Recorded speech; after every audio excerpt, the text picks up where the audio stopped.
안녕하십니까, 변화국어입니다. 오늘은 2025년을 대비하기 위해 2024년 2학기 기말고사 시험 분석 영상 준비했습니다.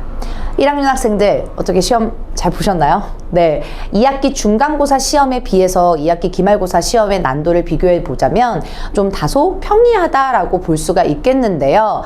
그런데 파트별로 중간중간 킬러 문항이 배치되면서 꼼꼼하게 국어 공부를 하지 못한 학생들에게는 다소 헷갈릴 수 있겠구나라는 느낌을 좀 받았습니다. 총평은 이만하고요. 그럼 자세한 시험 분석 영상 같이 보시도록 하겠습니다. 2학기 기말 시험 경향은 우선 모두 고르시오 복수 정답 유형이 3문제, 그리고 가장 적절 추론 문제가 무려 11문제가 출제되면서 아까 말씀드렸다시피 꼼꼼하게 OX의 훈련 혹은 꼼꼼하게 추론 훈련을 하지 못했다면 다소 헷갈리거나 시험의 시간이 조금 지체될 수 있겠구나, 그런 느낌을 좀 받았습니다. 파트별로 문학은 객관식 19문항, 협상, 화법 파트는요 객관식 3문항, 그리고 문법 객관식 6문항으로 이렇게 배치가 되면서 총 선택형 객관식 28문항이 이번 시험에 출제가 되었습니다. 문학 파트부터 간단하게 설명드리면 시험 범위가 이육사의 광야, 신의 방, 황만근은 이렇게 말했다, 오해, 춘향전, 이렇게 문학 작품 범위가 작년 시험에 비해서 월등히 좀 늘어났고요. 절대적인 그런 범위를 좀 차지했다라고 생각을 해주시면 될 것 같습니다. 전체적인 문제 유형은 항상 수업 시간에 강조했던 그 시어 시구의 의미 역시나 물어봤고요. 여러 가지 이제 광야, 신의 방, 이러한 이 시들뿐만 아니라 황만근 같은 이런 소설 작품에서도요, 이타적인 태도, 가장 이질적인 것은 하면서 부정적, 긍정적 시어를 비롯해서 상징적인 기호의 의미를 좀 묻는 문제들이 주를 이루었습니다. 뿐만 아니라 표현상의 특징, 역시나 문학작품에서 빠질 수 없는 문제의 유형이죠. 그래서 각각의 표현상의 특징을 물어보면서 가장 적절 혹은 모두 고르시오를 적절하게 골라낼 수 있었던 그런 시험입니다. 그리고 교과서에 수록되지 않은 연려, 춘향, 수절가가 수록됐는데요. 학교 프린트에서는 김영랑 시인의 춘향이라든지 서정주 시인의 춘향 유문이라든지 이런 자료들을 줬지만 그런 작품은 전혀 나오지 않고 다른 이본이죠. 연려, 춘향, 수절가가 춘향전 작품 대신 실려 있으면서 학생들이 이런 부분들, 다양한 이본들을 훈련하지 않았으면 좀 당황했었을 겁니다. 하지만 변화국어 수업을 들은 친구들은 우리 작년 기출문제를 보면서 수록되지 않은 부분들이, 교과서에 수록되지 않은 부분들이 출제될 수 있다 하면서 여러 가지 훈련들을 많이 해봤었죠. 그리고 경판본, 완판본 하면서 이본들에 대한 설명도 직전 수업까지 제가 자세히 설명을 해줬기 때문에 충분히 잘 풀어냈으리라 믿습니다. 자, 그리고 윤동주 십자가의 작품이 보기로 출제되면서 광야, 신의 방, 그리고 여러 가지 이런 시 작품들과 같이 매치를 하면서 일치불일치를 골라낼 수 있는 그런 유형이었고요. 언어 유희, 정말 우리가 수업 시간에 많이 훈련했죠. 역시나 나왔군요. 외부지문 적용을 하면서 발음의 유사성, 동음이어, 도치, 이런 것들의 훈련을 많이 했었습니다. 시험지를 미리 저에게 바로 보내준 친구들의 선택지 분석을 딱 보면 너무 뿌듯하더라고요. 우리가 수업 시간에 도치, 발음의 유사성, 혹은 우리 동음이어, 이런 식으로 딱딱 적은 것을 보면서 좀 감동을 느꼈습니다. 역시 꼼꼼히 공부하는 학생들은 쉽게 맞힐 수 있었던 문제였습니다. 이어서 화법, 협상과 갈등이었는데요. 역시나 교과서의 카드 뉴스 형식으로 나오지 않고 우리가 테스트 때 수업 시간에 공부했듯이 그렇게 지문 형태로 나오게 되었는데요. 내용 일치불일치, 그리고 협상 단계를 통한 평가, 여기까지는 너무너무 평이했어요. 여기에 실수를 했으면 사실 협상을 아예 이해 못하고 시험장에 들어갔다라고 스스로 좀 돌아봐야 되겠고요. 그나마 파트별로 좀 난도가 좀 있었던 화법의 그 협상의 파트는 바로 A 발언의 문제점이었습니다. 하지만 역시나 객관적 근거 없이 그냥 축제를 중단시켜라 라고 하는 부분은 수업 시간에도 제가 얘기했고요. 아니면 테스트 시간, 직전 수업 때까지도 얘기를 한 내용이었습니다. 그래서 어렵지 않게끔 우리 협상과 갈등은 맞췄을 거라고 생각을 해요. 혼자 공부하는 학생들에게서는 가장 적절한 문제가 조금 헷갈릴 수 있는 문제 유형이었기 때문에 시간이 조금 걸렸던 문제일 수도 있겠습니다. 이어서 마지막으로 우리 문법 파트, 문법 요소였는데요. 뭐 높임 표현, 인용 표현, 혹은 피동사동 표현, 그리고 시제 표현, 시간 표현 같은 범위가 속해 있는 문법 요소였습니다. 가장 그래도 그나마 평이한 난도에서 킬러 문항을 많이 냈던 파트가 바로 문법 유형이었는데요. 높임 표현과 인용 표현에 관련되어 있는 문항 20번과 21번이 킬러 문항이라고 생각이 들더군요. 왜냐하면 이제 보내준 우리 오답도 통계조를 내봤을 때 가장 많이 틀렸고요. 그리고 선택지 제가 분석을 해봤더니 높임 표현 20번 같은 경우는 우리 앞부분하고 뒷부분이 이제 맥락을 좀 이해를 했어야 좀 판단을 할 수 있던 그런 파트더군요. 그래서 뭐 상담자가 학생인데 그 학생을 높이는 상담하실, 그리고 우리 종결 표현은 누구를 높여주냐, 이런 것들의 높임의 대상을 꼼꼼하게 공부했다면 크게 어렵지 않고요. 그리고 특히나 제가 직접 수업까지 강조했던 보조사요, 보조사요도 역시나 그대로 선택지 2번에 출제가 되었습니다.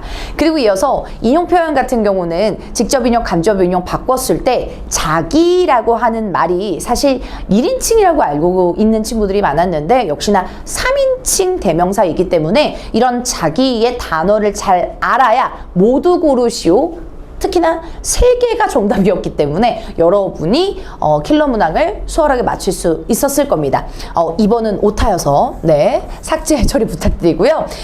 특히나 보기 외부 지문이라고 지금 설정되어 있는 부분은 역시나 여러분 교과서에 있는 범위나 혹은 표현, 프린트에 나오는 표현뿐만 아니라 학교 선생님께서 직접 발화문을 제작을 해주셔가지고 그거에 대한 변형 문제, 적용을 하는 훈련, 이런 것들을 평소에 대비를 잘 했다면 문법 요소도 크게 어렵지 않던 그런 난이도였습니다.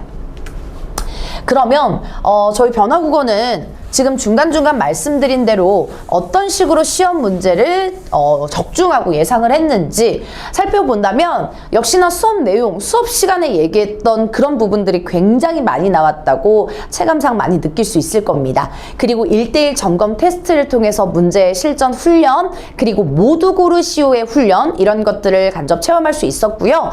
그리고 단계별 문제집에서 제가 강조했던 혹은 서울여고 기출문제를 바탕으로 한 이런 문제집에서 여러분이 충분히 훈련을 하셨을 수 있었습니다.